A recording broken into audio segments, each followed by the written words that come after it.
emotion emotion emotion মানে হ'ল আৱেগ বা মনৰ অৱস্থা অহা এই দুটা বাক্যৰ সহায়ত আৰু বেছি ভালকৈ বুজি লওঁ লাভ প্ৰেম হেট্ৰেড ঘৃণা এণ্ড গ্ৰীফ আৰু সুখ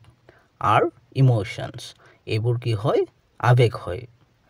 ইয়াৰ সম্পূৰ্ণ বাক্যটো হ'ব লাভ হেট্ৰেড এণ্ড গ্ৰীফ আৰ ইমোশ্যনছ প্ৰেম ঘৃণা আৰু সুখ এইবোৰ আৱেগ হয় don't hold your emotion in